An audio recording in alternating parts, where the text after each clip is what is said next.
পারস্য উপসাগরের আকাশে সেদিন মেঘ ছিল না। কাতারের আল উদেইদ বিমান ঘাঁটি থেকে উড়ে যাওয়া বিমানটি রাডার স্ক্রিনে একটি ছোট সবুজ বিন্দুর মতো দেখা যাচ্ছিল। বিমানটি বিশাল KC-135 স্ট্র্যাটো ট্যাঙ্কার। মার্কিন বিমান বাহিনীর এই উড়ন্ত জ্বালানি ভাণ্ডার হরমুজ প্রণালীর দিকে এগিয়ে যাচ্ছিল।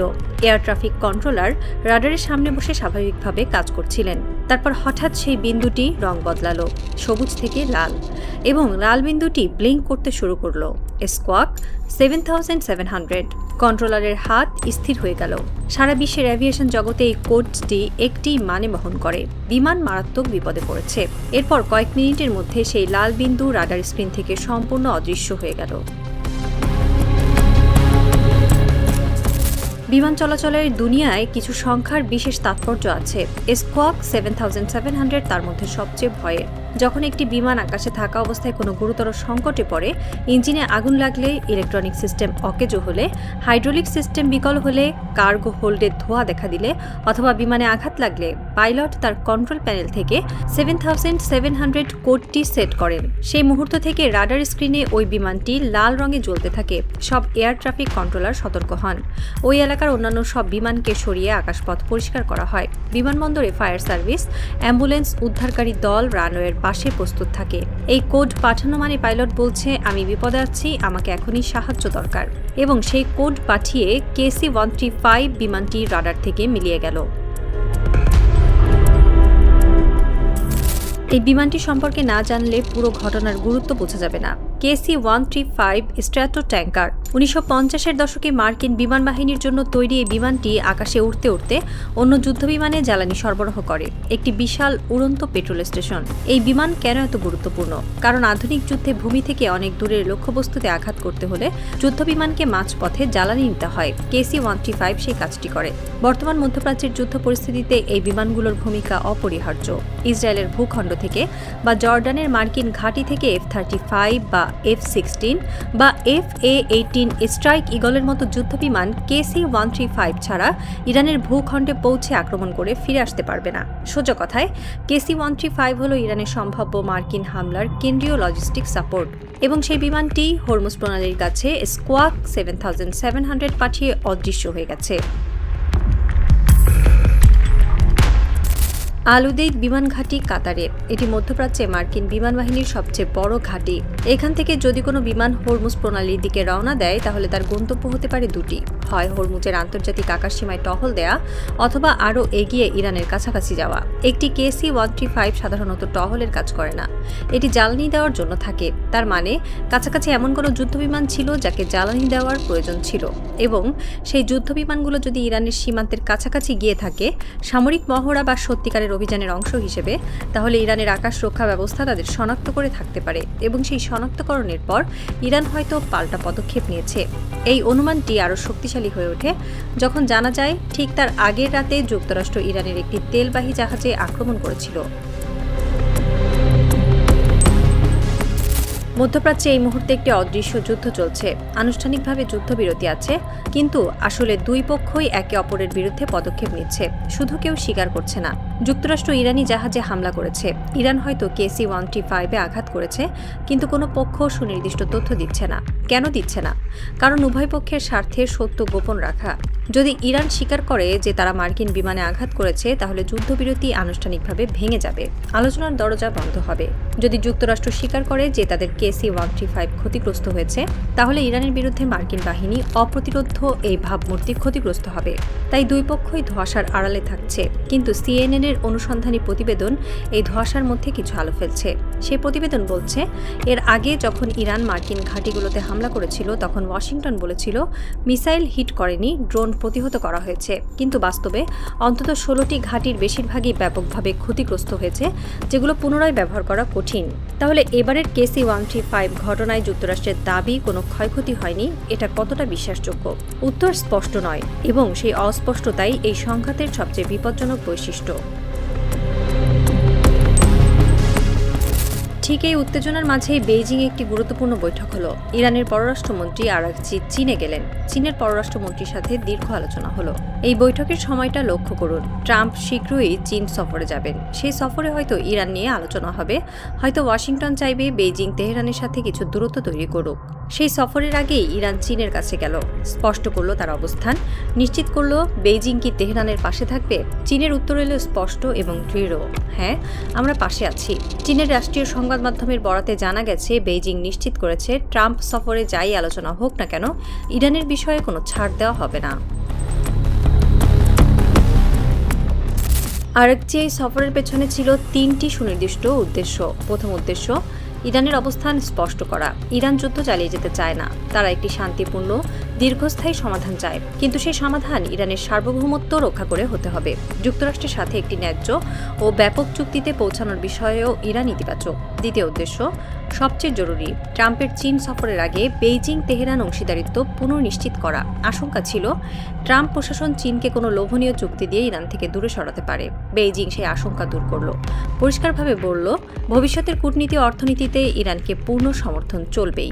তৃতীয় উদ্দেশ্য, যুদ্ধ পরবর্তী পরিস্থিতি পরিকল্পনা। হরমুজ কখনো আগের মতো থাকবে না, এটা ইরানের স্পষ্ট অবস্থান। ভবিষ্যতে হরমুজ পার হতে হলে ইরানের অনুমতি লাগবে। বস্তুত তুরস্কের বসফরাস প্রণালীর মতো একটি কাঠামো তৈরি করতে চায় ইরান, যেখানে টোল আদায় হবে এবং যে কোনো যুদ্ধ জাহাজকে অনুমতি নিতে হবে। এই পরিকল্পনায় চীনের সমর্থন চাই। এই কূটনৈতিক সম্পর্কের পেছনে আছে একটি গভীর প্রযুক্তিগত নির্ভরতা। ইরানের কামিকাজি ড্রোন বহর, যা এই যুদ্ধে অত্যন্ত গুরুত্বপূর্ণ ভূমিকা রেখেছে, তার কার্যকরিতার পেছনে আছে চীনা যন্ত্রাংশ। ইরানের শাহেদ 136 ড্রোনের ইঞ্জিন মূলত জার্মান লিমবাখ L50 ইঞ্জিনের চীনা কপি। সেই ইঞ্জিন চীন থেকে আসে। ড্রোনের মস্তিষ্ক, মাইক্রোচিপ ও প্রসেসর চীনের তৈরি সাধারণ ইলেকট্রনিক পণ্যের চিপ, যা ডুয়াল ইউজ পণ্য হিসেবে আসে। নেভিগেশন সিস্টেমে ইরান এখন আমেরিকার জিপিএস বাদ দিয়ে চীনের বেইদু স্যাটেলাইট সিস্টেম ব্যবহার করছে। বেইদু জ্যামিং প্রতিরোধ করতে এবং দীর্ঘ দূরত্বের নিখুঁত হামলার জন্য সক্ষম। ড্রোনের camera, sensor, fibre optic cable সব চীন থেকে। ইরানের মোহাজের 6 নজরদারি ড্রোনের উচ্চমানের ক্যামেরা সরাসরি চীন থেকে সরবরাহ হয়। যদি এই সাপ্লাই বন্ধ হয়, ইরানের ড্রোন সক্ষমতা ভেঙে পড়বে। আর এই কারণেই ইরানের সবচেয়ে বড় আশঙ্কা ছিল ট্রাম্পের সাথে কোনো চুক্তিতে চীন হয়তো এই সাপ্লাই বন্ধ করার প্রতিশ্রুতি দিতে পারে। বেইজিংয়ের বৈঠকে সেই আশঙ্কা দূর হলো। চীন বলল সাপ্লাই বন্ধ হবে না, বরং ইরান যদি আরও বেশি চায় সেটাও সরবরাহ করা হবে। ওয়াল স্ট্রিট জার্নাল নিশ্চিত করেছে, চীন ট্রাম্পের সাথে বৈঠকে ইরান ইস্যুতে কোনো ছাড় দেবে না। KC-135 ঘটনার পরপরই ওয়াশিংটনে একটি অদ্ভুত দৃশ্য দেখা গেল। পররাষ্ট্রমন্ত্রী মার্কো রুবিও ঘোষণা দিলেন, ইরানের বিরুদ্ধে মার্কিন সামরিক মিশন শেষ। নতুন করে ইরানের অভ্যন্তরে কোনো সামরিক অভিযানের প্রয়োজন নেই। শান্তির সংকেত। কিন্তু একই সময়ে ট্রাম্প তার ট্রুথ সোশ্যালে লিখলেন, যদি ইরান যুক্তরাষ্ট্রের প্রস্তাব মেনে চুক্তি করে তাহলেই একমাত্র যুদ্ধ শেষ হতে পারে। প্রস্তাব না মানলে এপিক ফিউরি মিশন শেষ হবে না এবং আমরা সর্বশক্তি নিয়ে পাল্টা দেব। যুদ্ধের হুমকি। একই সরকারের দুই শীর্ষ কর্তা দুটি সম্পূর্ণ বিপরীত বার্তা দিচ্ছেন। এটি কি বিভ্রান্তি নাকি কৌশল? সামরিক বিশেষজ্ঞরা বলছেন এটা সম্ভবত একটি সুচিন্তিত কৌশল। রুবিও বলছেন শান্তির কথা, আলোচনার দরজা খোলা রাখতে। ট্রাম্প হুমকি দিচ্ছেন ইরানকে চাপে রাখতে। দুটো বার্তা একসাথে পাঠিয়ে যুক্তরাষ্ট্র বলতে চাইছে, এসো আলোচনায়, নইলে পরিণতি ভোগ করো।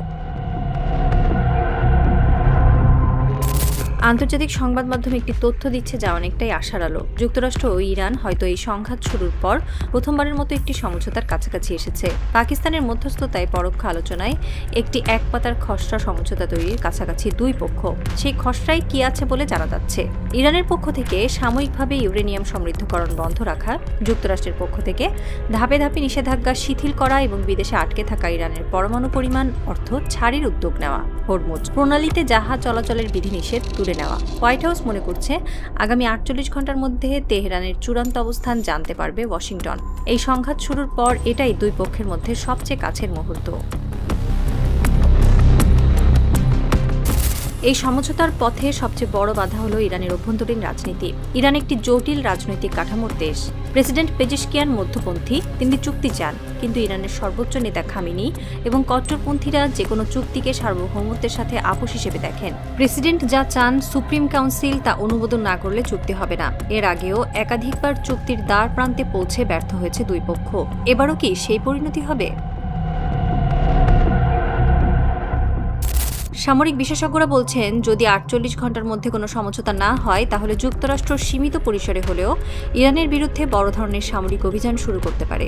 এর উদ্দেশ্য দুটি: প্রথমত, ইরানকে চাপ দিয়ে যে কোনো শর্তে চুক্তিতে বাধ্য করা; দ্বিতীয়ত, ট্রাম্পের চীন সফরে আলোচনায় যুক্তরাষ্ট্রের অবস্থান শক্তিশালী করা।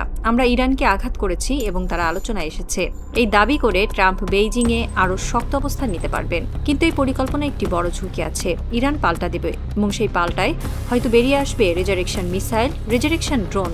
যুদ্ধ সীমিত থাকবে না। তখন চীন ইরান জোট পুরোপুরি সক্রিয় হবে। চীন আরও বেশি যন্ত্রাংশ পাঠাবে, রাশিয়া কূটনৈতিক সমর্থন দেবে এবং সেই পরিস্থিতিতে যুক্তরাষ্ট্রকে সত্যিকারের পূর্ণমাত্রার যুদ্ধের মুখোমুখি হতে পারে। কাতারের আল উদেইদ ঘাঁটির এয়ার ট্রাফিক কন্ট্রোল রুমে হয়তো এখনও সেই রাডার স্ক্রিনটা আছে, যেখানে একটি বিন্দু লাল হয়ে জ্বলেছিল, তারপর মিলিয়ে গিয়েছিল। সেই বিন্দুটি কোথায় গেছে, কোন ঘাঁটিতে অবতরণ করছে, যুক্তরাষ্ট্র এখনও বলেনি। বেইজিংয়ে ইরানের পররাষ্ট্রমন্ত্রী চলে গেছেন, কিন্তু তিনি নিশ্চিত করে গেছেন তা অনেক বড়। চীন পাশে আছে এবং ওয়াশিংটনে ট্রাম্পের ডেডলাইন টিকটিক করছে 48 ঘন্টা। পাকিস্তানের কোনো রাজধানীতে হয়তো একজন কূটনীতিক এখন ফোনে কথা বলছেন, একদিকে তেহরান, অন্যদিকে ওয়াশিংটন, মাঝে তিনি। আর কতটা ছাড় দিতে রাজি তোমরা? আর ইরানের সুপ্রিম কাউন্সিলের হয়তো কোথাও একটা বৈঠক চলছে। প্রেসিডেন্টের প্রস্তাব টেবিলে কট্টরপন্থীরা মাথা নাড়ছেন। তাদের মাথা কোন দিকে নামে, সামনে নাকি পাশে, সেটাই ঠিক করবে আগামী কয়েকদিনের ইতিহাস। এবং পারস্য উপসাগরের আকাশে কোনো এক অজানা ঘাঁটিতে সেই KC-135 বিমানটি দাঁড়িয়ে আছে। তার গায়ে হয়তো ক্ষতির চিহ্ন, অথবা নেই, কেউ জানে না। এবং সেই না জানাটাই এই যুদ্ধের সবচেয়ে সত্য কথা।